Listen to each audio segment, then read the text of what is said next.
வாரத்திலே மனிதர்களுக்கு பயப்படுகிற பயத்தை குறித்து பார்த்தோம். இந்த வாரத்திலே கூட பயம் என்கிற அந்த காரியத்தை தான் நாம் பார்க்கிறோம். பயம் நாம் எப்படி தவிர்ப்பது, எப்படி மேற்கொள்வது என்கின்ற சில காரியங்களை குறித்து பார்க்கிறோம். ஒரு மனிதன் கிறிஸ்துவுக்குள்ளாக இருந்தாலும் எல்லாவித பயங்களையும் அவனால் மேற்கொள்ள முடியுமா என்கிறதையும் நாம் அறிந்து கொள்ள வேண்டிய அவசியம் இருக்கிறது. பயம் என்பது மனிதனுடைய ஒரு உணர்ச்சி. அது ஒரு மனிதனுக்கு எந்த அளவிற்கு அவன் கிறிஸ்துவோடு கூட இருந்தாலும் பயம் என்பது வரவே வராது என்றெல்லாம் சொல்ல முடியாது. வேதாகமத்திலே நாம் படிக்கும்போது கடவுளோடு கூட வாழ்ந்தவர்கள் பல்வேறு சூழல்களை பயப்பட்டிருக்கிறார்கள். பயப்படுகிற அனுபவம் உண்டு. பயம் நம்முடைய வாழ்க்கையில கூட தினம் சில காரியங்களே பயம் இயல்பாக வருவது உண்டு. சின்ன சின்ன விஷயங்களுக்கு கூட பயம் வருவதுண்டு. சிலவருக்கு சில விதமான பூச்சிகளை பார்த்தாலே கூட பயம் வரும். சில விதமான பாம்பு போன்ற காரியங்களை பார்த்தால் பயம் வரும். இந்த பயம் எல்லாம் மனிதனுக்கு இருக்கக்கூடிய எச்சரிக்கை உணர்வுகள். அப்ப இது எல்லாம் தவறா என்று கேட்டால் அல்ல. அது அதுக்காக அது ரொம்ப அடிக்ட் ஆகவும் கூடாது. பட் அது தவறா என்று கேட்டால் தவறல்ல. பவுல் கூட சில இடங்களில் பயந்து இருக்கிறதை குறித்து வேதாகமம் சொல்லுகிறது. அப்போஸ்தலர் 27ஆம் அதிகாரத்திலே பவுல் ஒரு கப்பல் யாத்திரையிலே பயணம் போகிறார். கப்பல் யாத்திரையிலே பயணம் போகும்போது கப்பல் சேதம் வருகிறது. அது பெரிய ஒரு புயல் காற்று அடிக்கிறது. அந்த புயல் காற்று அடிக்கிறதுனால் கப்பல் பாதிக்கப்பட்டு மேற்கொண்டு போக முடியாமல் அந்த கப்பல்ல பயணம் செய்கிற எல்லாரும் பயப்படுகிறார்கள். கப்பல்ல இருக்கிற சரக்கு பொருட்களை எல்லாம் தூக்கி கடலிலே போடுகிறார்கள். அப்படியாகலும் கப்பல் தாக்குப்பிடிக்குமா என்று சொல்லி பார்க்கிறார்கள். அப்பொழுது பவுல் சொல்லுகிற ஒரு காரியத்தை பாருங்க. அப்போஸ்தலர் 27ஆம் அதிகாரம் 21ஆம் வசனத்திலிருந்து படிக்கிறேன். அநேக நாள் அவர்கள் அந்த கப்பலிலே பயணம் செய்தவர்கள் போஜனம் பண்ணாமல் இருந்தபோது பவுல் அவர்கள் நடுவிலே நின்று, மனுஷரை, இந்த வருத்தமும் சேதம் வராதபடிக்கு என் சொல்லை கேட்டு கிரேத்தா தீவை விட்டு புறப்படாமல் இருக்க வேண்டியதா இருக்கு. ஆகிலும் திடமானதா இருங்கள் என்று இப்பொழுது உங்களுக்கு தைரியம் சொல்லுகிறேன். கப்பற் சேதமை அல்லாமல் உங்களுக்கு ஒருவனுக்கும் பிராண சேதம் வராது. ஏனென்றால் என்னை ஆட்கொண்டவரும் நான் சேவிக்கிறவருமான தேவனுடைய தூதனானவர் இந்த ராத்திரியிலே என்னிடத்திலே வந்து நின்று, பவுலே, பயப்படாதே, நீ ராயனுக்கு முன்பாக நிற்க வேண்டும். இதோ உன்னோட கூட யாத்திரை பண்ணுகிற யாவரையும் தேவனுக்கு தயவு பண்ணார் என்றார். இப்போ இங்கே பவுல் என்ன சொல்லுகிறார்? என்னிடத்துல தேவதூதன் வந்து ஒரு காரியத்தை சொன்னார். பவுலே, நீ இந்த சிச்சுவேஷனை பார்த்து பயப்படாதே என்று சொன்னார். அப்போ பவுல் அந்த சூழலை பார்த்து பவுலுக்கும் அந்த பயம் வந்திருக்கிறது. கப்பல் நடுக்கடல்ல கப்பல் பெரிய ஆபத்துக்குள்ளாக இருக்கும் போது மற்றவர்கள் பயந்ததை போல பவுலுக்கும் என்ன இருக்கிறது? ஒரு விபத்து நடக்கும் போது வருகின்ற பயங்கள், இதெல்லாம் இயல்பான பயங்கள். திடீரென்று பிளைட்ல போகிறோம். பல பிளைட்ல போகும்போது ஒரு சிலருக்கு ஒரு பயம் இருக்கு. இந்த பிளைட் திடீர்னு கீழே விழுந்தால் என்ன ஆகும்? இப்படிப்பட்ட பயங்கள் எல்லாம் இயல்பாக இருக்கும். வாகனத்திலே போகும், ஒருவேளை ஆக்சிடென்ட் ஆகுமோ, இப்படிப்பட்ட எண்ணங்கள் சிலருக்கு இருக்கத்தான் செய்யும். அப்போ இதே போன்ற ஒரு பவுலுக்கும் இருந்திருக்கிறது. அப்போ தேவதூதன் வந்து என்ன சொல்லுகிறான்? பவுலே, பயப்படாது என்று சொல்லுகிற இந்த காரியத்தை பார்க்கிறோம். இப்போ இது சில பயங்கள் வந்து இது எதேச்சையாக இயல்பாக மனிதனுக்குள்ளாக காணப்படுகிற காரியம். அப்போ இந்த இப்படிப்பட்ட பயங்கள், இந்த பயங்கள் நம்ம எந்த விதத்திலே செயல்பட வைக்கிறது என்கிறதான் காரியமாக இருக்கிறது. உதாரணத்திற்கு, ஒரு மனிதனுக்கு ஒரு உயிர் பயம் இருக்கிறது என்று வைத்துக் கொள்ளும். அந்த உயிர் பயத்துக்காக ஆசைப்பட்டு ஒரு தவறான செயல்கள்ல போனால் இந்த உயிரை காப்பாற்றிக் கொள்ளலாம் என்று போனால் அது தவறாக இருக்கு. உயிர் பயம் இருக்கிறது, ஆனாலும் தான் என்னது, நேர்மையாகத்தான் இருப்பேன் என்று இருந்தால் அது அந்த ஒரு பயம் இருக்கிறதுக்காக அது தவறாகி மாறிவிடாது. அடுத்ததாக, நாம் ஒரு சில காரியங்களுக்காக பயப்படுகிறோம் என்கிறதற்காக அந்த காரியங்கள் அப்படியே நடந்துவிடும் என்கின்ற ஒரு பயமும் கிறிஸ்தவர்களிடத்திலே ஒரு புகுத்தப்பட்ட ஒரு காரியமாக இருக்கிறது. காரணம், யோபு புஸ்தகத்திலே 3ஆம் அதிகாரத்திலே யோபு ஒரு வார்த்தையை பயன்படுத்தி இருக்கார். யோபு புஸ்தகம்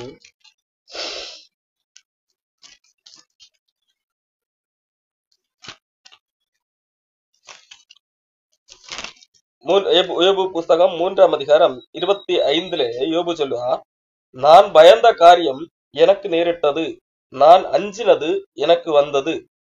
அப்போ இந்த வசனத்தை பலர் எப்படி புரிந்து கொள்கிறார்? யோபுவுக்கு துன்பம் வந்ததே அவன் பயந்ததினால்தான். அவன் பயந்ததினால் அவன் என்ன பயந்தானோ அப்படியே அவனுக்கு வந்து விட்டது. ஒருவேளை அவன் பயப்படாமல் இருந்திருந்தால் இந்த சம்பவமே வந்திருக்காது என்று சொல்லி பயமுறுத்துகிறவர்கள் உண்டு. பயம் என்கிறது சில வித பயங்கள் இயல்பாகவே எல்லா மனிதருக்குள்ளாகவும் இருக்கிறது என்று சொல்லி நாம் பார்த்தோம். அது ஒருவனுக்கு எந்த பயமுமே இல்லை என்று சொல்லுகிறார் சொன்னால் அது பொய். அது முழுக்க முழுக்க பொய்யாக மட்டுமே இருக்க முடியும். பயம் என்கிறது ஒரு மனிதனுக்குள்ள ஒரு உணர்வு.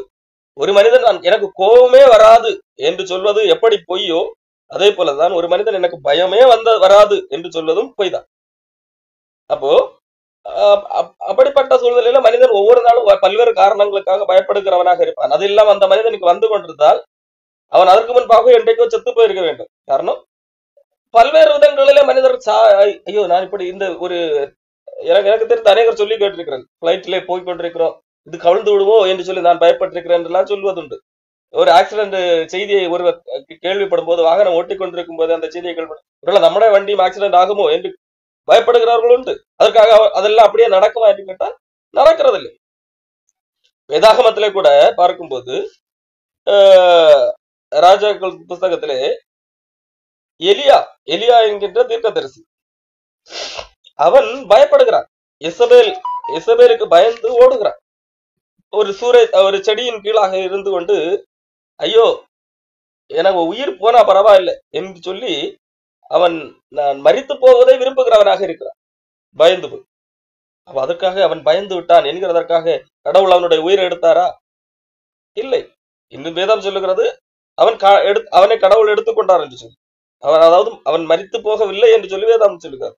அப்போ ஒரு மனிதன் பயப்படுகிறான் என்கிறதற்காக அது அப்படியே நடந்து விட்டது என்று ஆகிவிடாது. இங்கே கூட தான் பார்த்தோம், பவுலப்போஸ்தலர் கப்பல் சேதம், அப்ப கப்பல் விபத்து நடக்கும்போது அந்த இடத்திலே காணப்படுகிற மனிதர்கள் எல்லாம் பயந்தார்கள். அப்போ உடனடியாக அவர்கள் பயந்து விட்டார்கள். ஆகவே என்னது, அவர்கள் பயந்தது போலவே அவர்கள் எல்லாம் செத்து போனார்கள் என்ற வேதம் சொல்லுகிறது? இல்லை. எதுக்கு பயப்படுறீங்க? பயப்படாதீர்கள் என்ற வார்த்தை தான் அங்கு சொல்லப்பட்டது. ஆகவே நாம் ஒரு மனிதர்கள் பயந்தார்கள் என்கிறதற்காக அந்த காரியம் நடக்காது. யோபு அவன் தன்னுடைய வாழ்க்கையில இருந்த போது முன்பாக இப்படி யோசித்திருக்கிறான். அது நான் இப்படியெல்லாம் யோசித்தேன், அது அப்படி எனக்கு நடந்தது என்று சொல்லுகிறான். அவன் அப்படி யோசித்ததுனால் தான் நடந்தது என்று சொல்லி அவன் சொல்லவில்லை. அதாவது அவன் நன்றதில் நிலையில வாழ்ந்து கொண்டிருந்த போது அவன் எப்படி யோசித்திருப்பான், எனக்கு ஒரு பிரச்சனை வந்தால் நான் கடவுளோடு நிற்பேனா, நான் எப்படி இருப்பேன் என்று சொல்லி யோசித்திருப்பான்.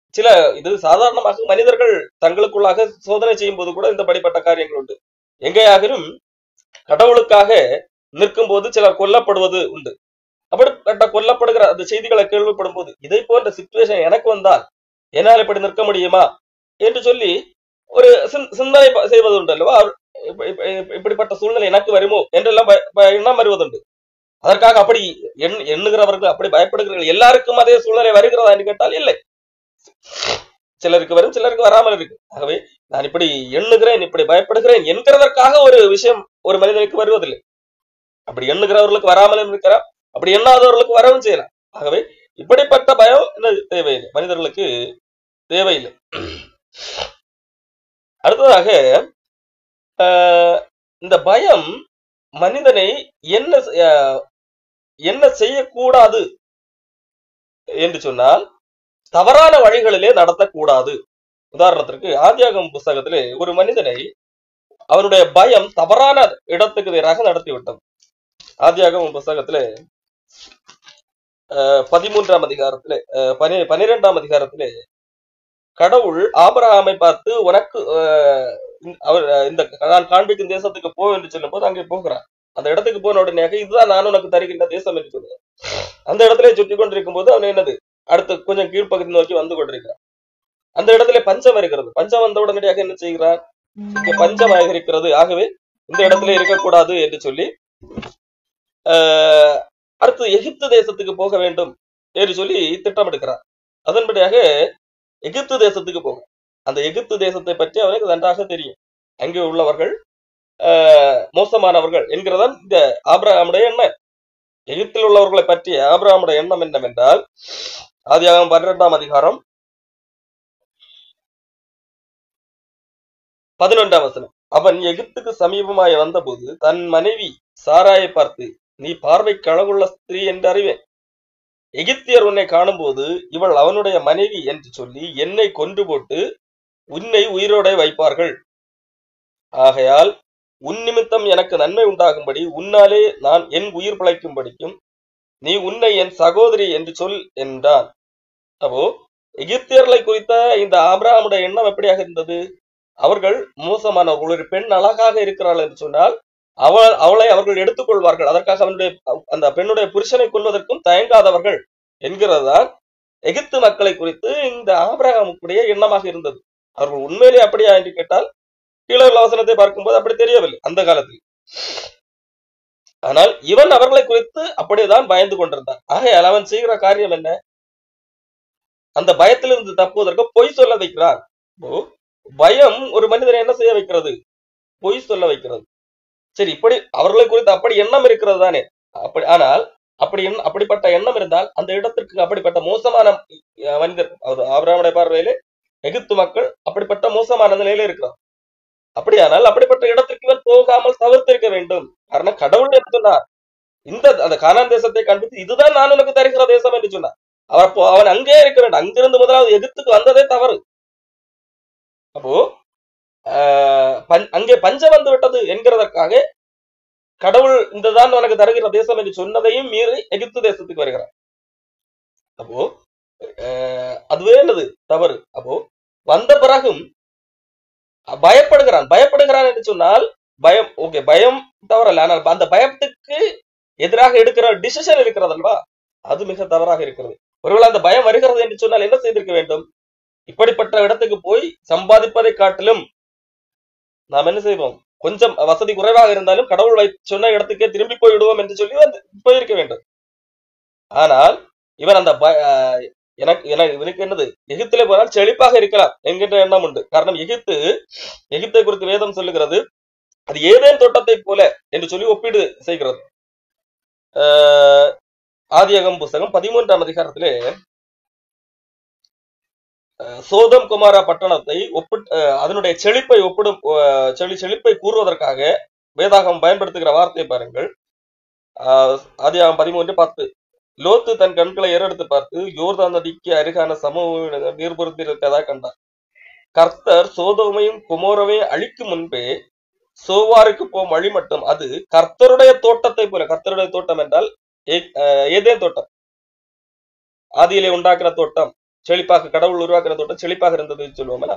அப்போ அந்த சோதோம் குமார பட்டணம் லோத்து தெரிந்தெடுத்தான் அல்லவா, அந்த பகுதி அது எதை போல இருந்ததாம்? ஏதேன் தோட்டத்தை போலவும், அடுத்து அதற்கு ஒப்பிட்டு சொல்லுகிற இன்னொரு வார்த்தை என்னது, எகிப்து தேசத்தை போலவும் இருந்தது என்று சொல்லுகிறார். அப்போ எகிப்து தேசத்தை எதற்கு ஒப்பிட்டு சொல்லுகிறார்கள்? செழிப்புக்கு.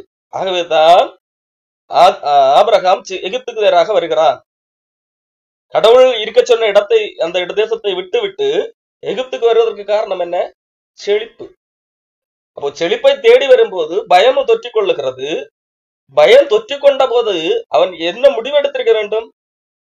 நம்ம என்னது, இந்த இப்படிப்பட்ட இடத்துக்கு போக வேண்டாம், அது செழிப்பான இடமாகவே இருந்தாலும் நம் கடவுள் வைத்த இடத்திற்கு போக வேண்டும், இருக்கிறதை வைத்து திருப்தியாக வாழ வேண்டும் என்று சொல்லி முடிவெடுத்திருக்க வேண்டும். ஆனால் இவன் என்ன முடிவெடுக்கிறான்? இல்லை, எப்பாடுபட்டாலும் என்னது, நமக்கு செழிப்பாக இருக்க வேண்டும், செழிப்பான இடத்துக்கு தான் போக வேண்டும், அதற்கு வேண்டுமானால் பொய் சொல்லிக் கொள்ளலாம், தப்பு பண்ணிக் கொள்ளலாம், தவறு செய்து கொள்ளலாம் என்கின்ற எண்ணம் உடையவனாக இருக்கிறான். அந்த அடிப்படையில் அவன் மனைவியை வைத்து பொய் சொல்லுகிறான், நீ எனக்கு சகோதரி. அப்போ என்னது, அப்போ இவருக்கு தெரியும், அழகான பெண்களை கண்டால் எகிப்தில் உள்ளவர்கள் எடுத்துக்கொள்வார்கள். அவர்களுக்கு திருமணம் ஆகிவிட்டது என்று சொன்னால் அப்பொழுதும் எடுத்துக்கொள்வார்கள், கணவனை கொன்று விடுவார்கள். இதுதான் ஆபிரகாமுக்கு தெரிந்தது. ஆகவே நீ உனக்கு கல்யாணம் ஆச்சு அப்படிங்கிற விஷயத்த மறைத்துக்கொள் என்பதாக மனைவிடத்திலே சொல்லி அப்படி போகிறான். பொய் சொல்லி கொண்டு போகிறானா? அதன் பிறகு எகிப்து தேசத்துக்கு போன பிறகு என்ன நடக்கிறது? ஆபிரகாம் எகிப்து தேசத்திலே வந்த போது எகிப்தியர் அந்த ஸ்திரீயை மிகுந்த அழகுள்ளவள் என்று கண்டார்கள். பார்வோனுடைய பிரபுக்களும் அவளை கண்டு பார்வோனுக்கு முன்பாக அவளை புகழ்ந்தார்கள். அப்போ எகிப்து நாட்டு மக்கள் எல்லாம் இவளை அழகுள்ளவர்கள் என்று கண்டுகிறார்கள். அப்போ எகிப்து நாட்டில் உள்ளவர்களை காட்டிலும் இங்கே வெளிநாட்டிலிருந்து ஒரு பெண் வருகிறாள், ஆணும் பெண்ணும் வருகிறார்கள். அப்போ இந்த நாட்டிலே எகிப்து நாட்டிலே உள்ளவர்களுக்கு அந்த வெளிநாட்டு பெண்ணை பார்க்கும்போது தங்கள் நாட்டிலே உள்நாட்டிலே இருக்கிற பெண்களை காட்டிலும் இவள் மிக அழகா இருக்கிறார், இதுவரைக்கும் பார்க்காத ஒரு அழகியாக இருக்கிறார். அப்போ இதை பார்த்து இந்த இவளை எல்லாரும் நாட்டு மக்கள் அத்தனை பேரும் புகழ்கிறார்கள். அந்த புகழ்ச்சி எங்க வரைக்கும் போகிறது? ராஜா அரண்மனை வரைக்கும் என்னது அந்த செய்தி போகிறது. அரண்மனையில என்னது, நம்ம நாட்டுக்கு ஒரு வெளிநாட்டு பெண் வந்திருக்கிறாள், ரொம்ப அழகி, உலகத்துல இப்படி ஒரு அழகியை பார்த்ததில்லை என்கிற அளவுக்கு ஒரு நாட்டுக்கு உள்ள வந்த பெண்ணை பத்தி எங்க வரைக்கும் செய்தி போகிறது? அரண்மனை செய்தி. அப்படியா, அவ்வளவு பெரிய அழகி, அப்படின்னா அந்த பெண்ணை எங்க கூட்டிட்டாங்க? அரண்மனைக்கு கூட்டிட்டு வாங்க என்று சொல்லி சொல்லப்படுகிறது. அப்போ அதன்படியாக அரண்மனைக்கு பார்வோனுடைய ஸ்திரீ பார்வோனுடைய அரண்மனைக்கு கொண்டு போகப்பட்டாள். இப்ப பாருங்க, இது ஆபிரகாமுக்கு தெரியுமா? தெரியும். அப்போ என்னது, அவன் வேடிக்கை பார்த்து கொண்டிருந்தான். இப்போ ஆபிரகாமுடைய மனைவி இங்கே அரண்மனைக்கு கொண்டு போகப்படுகிறாள். அது நிமித்தம் ஆபிரகாமுக்கு என்ன கிடைத்தது? ஆபிரகாமுக்கு தயபார, அவள் நிமித்தம் ஆபிரகாமுக்கு தயபாரட்டான். காரணம், எகிப்து மக்களை பொறுத்த வரைக்கும் ஆபிரகாம் சொன்ன பொய் தான் என்னது அவர்களுக்கு தெரியும். ஆபிரகாம் அந்த பெண்ணுடைய அண்ணன், அவ்வளவுதான். அப்ப என்னது, அண்ணனுடைய தங்கச்சியை அரண்மனைக்கு கொண்டு போய் ராஜா திருமணம் செய்து கொள்ளதான் பிளான். அப்ப என்ன, அண்ணனுக்கு என்னது, அதுக்கு பரிசா கொடுப்பான். அண்ணன்னா பச்சை மரம் வேற, அப்படித்தானே. ஆபிரகாமுக்கு அவனுக்கு ஆடு மாடுகள், கழுதைகள், வேலைக்காரர், கேளிக்கை கழுதைகள், ஒட்டகங்கள் கிடைத்தது. இப்ப ஆபிரகாமுக்கு என்ன கிடைத்தது? பெரிய பெரிய அவன் எவ்வளவு எதிர்பார்த்த அந்த செல்வங்கள் எல்லாம் இங்க எகிப்திலே கிடைத்தது. ஆனால் அது எப்படி கிடைத்தது? அவன் சொன்ன பொய். அப்போ ஆபிரகாமுடைய மனைவியாகி சாராய நிமித்தம் கர்த்தர் பார்வோனே அவர் வீட்டாரே மகாவாதைகளால் வாதித்தார். அப்போ இது ஏதோ என்னது, அப்ப மகாவாதைகளால் அவர்கள் வீட்டாரை வாதிக்கிற அளவிற்கு போன உடனடியாக என்ன வரவில்லை. சாரால் திருப்பி அரண்மனையிலிருந்து திருப்பி போகவில்லை என்பது மட்டும் தெளிவாக தெரிகிறது. சில நாட்கள் அங்கே அரண்மனையில் இருந்திருக்கிறாள். அப்பொழுதுதான் பார்வோனுக்கு விஷயம் தெரிகிறது, கடவுள் வெளிப்படுத்துகிறார். ஆபிரகாம் ஏமாற்றி விட்டான், பொய் சொல்லிவிட்டான். இந்த பெண் ஏற்கனவே திருமணமானவள், இந்த ஆபிரகாம் பொய் சொல்லிவிட்டான் என்று அவனுக்கு தெரிந்து ஆபிரகாமை திட்டி இந்த இடத்தை விட்டு இந்த நாட்டை விட்டு போயிடு என்று சொல்லி வார்னிங் கொடுத்து அங்கே திருப்பி அனுப்புகிறார். அப்போ மனிதனுக்கு இருக்கின்ற ஒரு அந்த பண ஆசையை அல்லது செழிப்பு குறித்த ஆசையை விட்டுவிடாமல், அந்த பண ஆசை இருக்கிறதுனால் அதை நிவர்த்தி செய்வதற்காக பொய் சொல்லவும் என்னது துணிவார்கள். அதுக்கு காரணம் என்ன? பொய் சொல்வதற்கு காரணம் என்ன? பயம் மனிதனை பொய் சொல்ல வைக்கும். அப்போ இதே மனிதன் பயம் பிரச்சனை இல்லை, ஆனால் செழிப்பு மீது ஆசை இல்லைன்னு சொன்னால் அந்த பக்கமே போயிருக்க மாட்டான். ஆகவே இங்கே பயத்தை விட பெரிய விஷயம் எதுவாக தெரிகிறது, அதை எப்படி ஹேண்டில் பண்ணுகிறோம் என்கிறதான் பெரிய விஷயம். காரணம், பயம் இயல்பாக எல்லாரும் மனிதருக்கும் இருக்கும். அந்த நாட்டு மக்களா சரி ரொம்ப மோசம் கேர்ஃபுல்லா இருக்கு. அப்ப என்ன பண்ணணும், ரெண்டு விதமாக டிசிஷன் எடுக்கலாம். ஒன்று, அந்த நாட்டு பக்கமே நம்ம போகக்கூடாது, கடவுள் இருக்க சொன்ன இடத்துல நம்ம இருந்துடுவோம், இப்படி ஒரு டிசிஷன் எடுக்கலாம். ஆனா அப்படி டிசிஷன் எடுத்தா அந்த நாட்டுல இப்ப எப்படி இருக்கிறது, பஞ்சமாக இருக்கும், ரொம்ப கஷ்டப்பட வேண்டியிருக்கு. பரவாயில்ல, போதும் என்கிற மனதோட கூட இருக்கு. ரெண்டாவது, அந்த செழிப்பான நாட்டுக்கே போகும், அங்கே பயத்தோடு தான் இருக்கணும், பரவாயில்ல. அந்த பயத்தின் வெளிப்பாடாக வருகிற பொய்கள், அதன் மூலமாக என்னெல்லாம் தவறான காரியங்கள் எல்லாம் அங்கே நிறைவேறும். அப்போ பயத்தின் விளைவாக நாம் எடுக்கிற டிசிஷன் எப்படியாக இருக்கிறது என்கிறது பெரிய இதா இருக்கிறது. ஆகவேதான் எபிரேயர் புத்தகத்திலே 13ஆம் அதிகாரம் எபிரேய ஆசிரியர் இந்த காரியத்தை சொல்லுகிறார். எபிரேயர் புத்தகம் 13ஆம் அதிகாரத்திலே 5ஆம் வசனம், நீங்கள் பண ஆசை இல்லாதவர்களாய் நடந்து உங்களுக்கு இருக்கிறவைகள் போதும் என்று எண்ணுங்கள், நான் உன்னை விட்டு விலகுவதும் இல்லை, உன்னை கைவிடுவதும் இல்லை என்று அவர் சொல்லி இருக்கிறாரே. அப்போ கடவுள் என்ன சொல்லியிருக்கார், நான் உங்க கூட இருக்கிறேன், நான் உன்னை கைவிட மாட்டேன். இப்படி சொல்லி இருக்கிறாரு. அப்படி இருக்க இது ஆபிரகாமுக்கு சொல்லப்பட்டது, இதுதான் நான் உனக்கு கொடுக்கிற தேசம். அப்படின்னா என்னது? கடவுள் கொடுக்கிற தேசம்னா கடவுள் கூட இருக்கிறார், அதுதானே. கடவுள் ஆபிரகாமை அழைக்கும் போது அது வாக்கு கொடுத்துதானே அழைத்தார். அப்போ அதை நாம் நம்பினால் நம்ம என்ன செய்ய வேண்டியதில்லை, பண ஆசை பட வேண்டியதில்லை. இப்ப அந்த பண ஆசை என்ன என்ன செய்து விடுகிறது? அதன் அத எபிரேயர் 13:5, நீங்கள் பண ஆசை இல்லாதவர்கள் இருந்து நடந்து உங்களுக்கு இருக்கிறவைகள் போதும் என்று எண்ணுங்கள், நான் உன்னை விட்டு விலகுவதும் இல்லை உன்னை கைவிடுவதும் இல்லை என்று அவர் சொல்லி இருக்கிறார். அப்போ அவர் சொல்லி இருக்கிறதை நம்பினால், 6ஆம் வசனம், அதனாலே நாம் தைரியம் கொண்டு கர்த்தர் எனக்கு சகாய, நான் பயப்படேன், மனுஷன் எனக்கு என்ன செய்வான் என்று சொல்லலாமே. அப்போ பண ஆசை இல்லாதவர்களாய் நடந்தால் கடவுள் கூட இருக்கிறார், அதனால நான் பண ஆசைப்பட வேண்டியதில்லை, எல்லாத்தின் மீது ஆசைப்பட வேண்டியது இல்லை என்கின்ற நிலைக்கு வந்தால் நான் பயப்பட வேண்டிய அவசியம் கிடையாது, அதனால பொய் சொல்ல வேண்டிய அவசியம் கிடையாது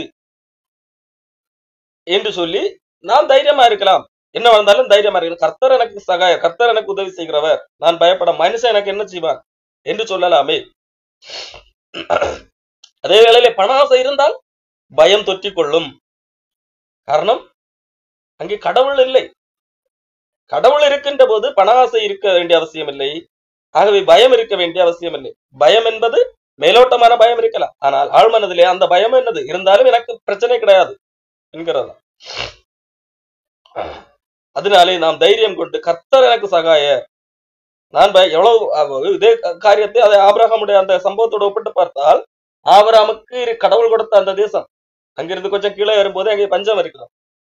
அப்போ அவன் பரவாயில்லை, எனக்கு இருக்கிறது போதும், இந்த பஞ்சத்திலும் என்னை வாழ முடியும், கடவுள் கூட இருந்தால் போதும், கர்த்தர் எனக்கு சகாயர் என்கின்ற எண்ணம் இருந்தால், நான் உன்னை விட்டு விலகுவதும் இல்லை கைவிடுவதும் இல்லை என்று கடவுள் சொல்லி இருக்கிறார் என்கின்ற எண்ணம் இருந்தால் என்ன செய்ய வேண்டியதில்லை. இந்த தேசத்திலே இந்த பஞ்சத்திலும் என்னது என்னால் இருக்க முடியும், இந்த பஞ்சம் என்னை என்ன செய்துவிடும், நான் பயப்பட மாட்டேன், இல்ல வேற மனிதன் என்ன என்ன செய்து விட முடியும் என்று சொல்லி இருப்பான். ஆனால் அவனுக்குள்ளாக எகிப்துக்கு போனால் நல்ல செழிப்பு கிடைக்கும். எகிப்து எப்படி இருக்கப்பட்ட தேசம், நல்ல செழிப்பான, ஏதேன் தோட்டத்தை போல நல்ல செழிப்பான தேசம். நான் இப்ப இருக்கிற தேசம் கடவுள் கொடுத்த தேசம், கடவுள் இதை உனக்கு தருவேன் என்று சொல்லி வாக்குப்பண்ண தேசம், அது இப்போ அந்த தேசத்தில் இப்பொழுது பஞ்சம் இருக்கிறது என்று சொல்லி அந்த செழிப்பின் மீது ஆசைப்பட்டு அங்கே போகும்போது, கர்த்தர் எனக்கு இருக்கிறார், மனுஷன் எனக்கு என்ன செய்வான், இந்த இதெல்லாம் போய்விட்டது, பயம் இருக்கிறது. அந்த பயம் மனிதனை போய் சொல்ல வைக்கிறது. அப்போ கடவுள் கூட இருக்கிறார் என்கின்ற எண்ணம் மனிதனை தவறிலிருந்து பாதுகாக்கிறதாக இருக்கிறது. மனிதன் பயம் கொண்டு தவறு செய்யாமல் இருக்க காரணமாக இருக்கிறது. அப்போ பயம், அந்த பயம் எல்லாருக்கும் வரும், ஆனால் அந்த பயத்தை எப்படி நாம் ஹேண்டில் செய்கிறோம் என்கிறது ஒரு விஷயமாக இருக்கிறது. இரண்டாவது, இந்த பயத்துக்கு முக்கியமான காரணம் என்னவென்றால், இயேசு கிறிஸ்து நம்மோடு கூட இல்லை என்கின்ற ஒரு எண்ணம். உதாரணத்திற்கு இயேசு கிறிஸ்து ஒரு வார்த்தையை சொல்லுகிறார். யோவான் புஸ்தகத்திலே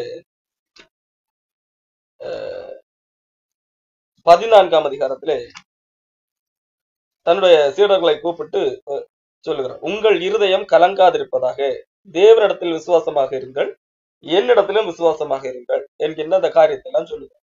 ஏன் சொல்லுகிறார் சொன்னால், இயேசு கிறிஸ்து மாம்சத்திலே கூட இருக்கின்ற போது சீடர்கள் பெரிய அளவிலே பயப்படவில்லை. அப்படி பயந்திருந்தால் கூட இயேசு கிறிஸ்து ஒன்றுகள் தூங்கி கொண்டிருக்கும் போது பயப்படுவார்கள். அவர் முழித்திருந்தால் என்ன செய்ய மாட்டார்கள், பயப்படாமல்.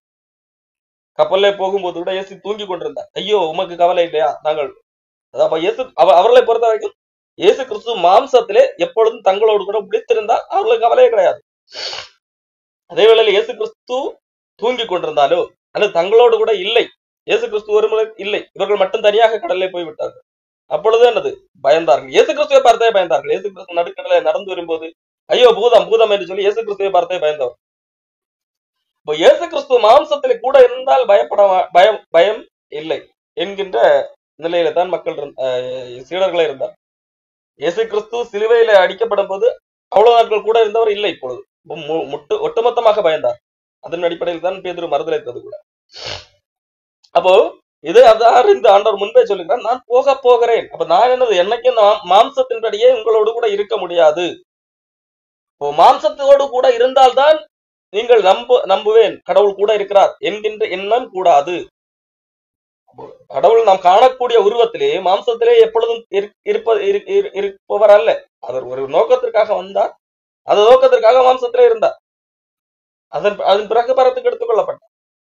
அது எப்பொழுதுமே பூமியில எப்பொழுதும் எல்லா மனிதர்களோட மாம்சத்திலே இருப்பது என்பது கடவுளுடைய சித்தம் அல்ல. அதைத்தான் சீடர்களுக்கு இங்க அந்த யோவான் 14ஆம் அதிகாரத்திலே புரிய வைக்கும். அப்போ நான் போன பிறகு என்ன நடக்கும் என்று சொல்லி அது யோவான் 14ஆம் அதிகாரத்திலே 18ஆம் வசனத்திலே சொல்றேன், நான் உங்களை திக்கற்றவர்களாக விடேன், உங்களிடத்திலே வருவேன். இன்னும் கொஞ்ச காலத்திலே உலகம் என்னை காணாது, நீங்களோ என்னை காண்பீர்கள். நான் பிழைக்கிறபடியினால் நீங்களும் பிழைப்பீர்கள். நான் என் பிதாவிலும் நீங்கள் என்னிலும் நான் உங்களிலும் இருக்கிறதை அந்நாளிலே நீங்கள் அறிவீர்கள். என் கற்பனைகளை பெற்றுக்கொண்டு அவைகளை கை கொள்ளுகிறவனோ என்னிடத்தில் அன்பாயிருக்கிறான், என்னிடத்தில் அன்பாயிருக்கிறவன் என் பிதாவுக்கு அன்பாயிருக்கிறான், நானும் அவனில் அன்பாயிருந்து அவனுக்கு என்னை வெளிப்படுத்துவேன். 23ஆம் வசனம், இயேசு அவனுக்கு பிரதித்திரமாக, ஒருவன் என்னில் அன்பாயிருந்தால் அவன் என் வசனத்தை கை கொள்ளுவான், அவனில் என் பிதா அன்பாயிருப்பார், நாங்கள் அவனிடத்திலே வந்து அவனோட கூட வாசம் பண்ணுவோம். இங்கே நான் என்னது, காணக்கூடிய மாம்சத்திலே காணப்படுகிற இந்த நிலைமையிலிருந்து நான் போகிறேன், ஆனால் திரும்பவும் வருவேன், திரும்பவும் வந்து உங்களோடு கூட நானும் பிதாவும் உங்களோடு கூட வாசம் பண்ணுவோம் என்று சொல்லி இங்கே சொல்லுகிறார்களா? இது எந்த அடிப்படையில் சொல்லுகிறார்கள்? முந்தைய 2-3 வசனங்கள் முன்பாக படித்தால் 16ஆம் வசனம், நான் பிதாவை வேண்டிக் கொள்வேன், அப்பொழுது என்றென்றைக்கும் உங்களோடனே கூட இருக்கும்படி சத்திய ஆவியாராகிய வேறொரு தேற்றவாளனை அவர் உங்களுக்கு தந்தருள்வார். உலகம் அந்த சத்திய ஆவியானவரை காணாமலும் அறியாமலும் இருக்கிறபடியால் அவரை பெற்றுக்கொள்ள மாட்டாது. அவர் உங்களோட கூட வாசம் பண்ணி உங்களுக்குள் இருப்பதால் நீங்கள் அவரை அறிவீர்கள். இயேசு கிறிஸ்து சொல்லுகிறார், நான் காணக்கூடியவராக இருக்கின்ற நான் போவேன், ஆனால் காணக்கூடாத உங்களுக்குள்ளாக வாசம் பண்ணும்படியாக சத்திய ஆவியானவர் வருவார் என்கிறதை நீங்கள் நம்புங்கள். அப்போ ஆவியானவர் இருக்கிறார் என்று சொன்னால் ஆவியான் அங்கே பிதாவும் குமாரனும் கூட வாசம் பண்ணுகிறார்கள் என்கிறதான் அர்த்தம். எப்படி இயேசு கிறிஸ்து பூமியில வாழ்ந்த போது நான் தனியாக இல்லை பிதாவோடு கூட இருக்கிறேன் என்று சொன்னாரோ, அதாவது அந்த ஒன்றிப்பு. அதே போல பரிசுத்த ஆவியானவர் வாசம் பண்ணுகிறார் என்று சொன்னால் பிதாவும் குமாரனும் கூட இருக்கிறார்கள் என்கிறதான் அர்த்தம். அப்போ காணக்கூடியவராக இருந்தால்தான் பயம் இல்லை என்கின்ற நிலைமையிலிருந்து மாற வேண்டும். கடவுள் கூட இருக்கிறார், ஆனால் நமக்குள்ளாக இருக்கிறார் என்கின்ற உணர்வு வேண்டும். பல வேளைகளே ஒருவேளை இயேசு கிறிஸ்து நம்மோடு கூட காணக்கூடியவராக இருந்தால் என்னது, பிராக்டிகலாக என்னது, நம் பயப்படாமல் இருக்க வாய்ப்புண்டு. ஆனால் அவர் காணக்கூடாதவராக நம்மோடு கூட தான் இருக்கிறார், நமக்குள் தான் வாசம் பண்ணுகிறார் என்கின்ற எண்ணம் நமக்குள்ளாக இருக்கும் என்று சொன்னால் நாம் என்ன செய்ய வேண்டியதில்லை, பயப்பட வேண்டியதில்லை. இது அப்போஸ்தலர்களுடைய வாழ்க்கையிலே சம்பவித்தது. அப்போஸ்தலர் 1ஆம் அதிகாரத்திலே இயேசு கிறிஸ்து பரத்துக்கு இருக்கிறார். ஏறும்போது அங்கிருந்து செய்தி வருகிறது, நீங்கள் எப்படி எடுத்துக்கொள்ளப்பட்டார் அப்படியே திரும்பி வருவார் சொல்லி அவர்கள் எல்லாம் சேர்ந்து என்னது ஒரு மேல் வீட்டு அறையிலே இருக்கிறார்கள். அங்கே ஒரு நாள் என்னது பரிசுத்த ஆவியானவர் இறங்கி வருகிறார். அதன் பின்பதாக பேதுரு எழும்பி என்ன பேசுகிறார், யூதர்களை பார்த்து நீங்கள் தான் அவரை கொலை செய்தீர்கள், அதற்கு நாங்கள் சாட்சிகள் என்று சொல்லி தைரியமாக பேசுகிறார். அதாவது ஒட்டுமொத்த யூதர்கள் மீதே ஒரு கொலை குற்றத்தை பேசுகிறார், நீங்கள் அவரை கொலை செய்தீர்கள் என்று சொல்லி. அடுத்து தொடர்ந்து பார்க்கும்போது மிகுந்த தைரியமாக பேசினார்கள். காரணம், இப்பொழுது என்னது, ஒரு காலத்துல இயேசு கூட இருந்தால்தான் தைரியம், அதாவது மாம்சத்திலே கூட இருந்தால்தான் தைரியம். அவர் தூங்கிக் கொண்டிருந்தால் கூட அந்த தைரியம் இருக்காது. ஆனால் இப்பொழுது அவனுக்குள்ளாக இருக்கிற நம்பிக்கை என்ன, பரிசுத்தாவே உள்ள இருக்கிறார், கூட இருக்கிறார். அவர் காணக்கூடாதவராக இருந்தாலும் அவரை பார்க்க முடியவில்லை என்றாலும் கண்டிப்பாக கடவுள் கூட இருக்கிறார் என்கிறதை முழு நிச்சயமாக நம்பினால் மட்டும்தான் தைரியம், அந்த அளவுக்கு தைரியம் வரும். கடவுள் எப்பொழுதும் நம்மோடு கூட இருக்கிறார், நம்மோடு உள்ளாக இருக்கிறார் என்கின்றதை பரிபூர்ணமாக நம்பினால் நாம் தைரியமாக பயப்பட வேண்டிய அவசியம் இருக்காது என்கிறதை நாம் புரிந்து கொள்ள வேண்டும். தொடர்ந்து அடுத்த வாரத்திலே வேறொரு காரியத்தை பார்க்கலாம்.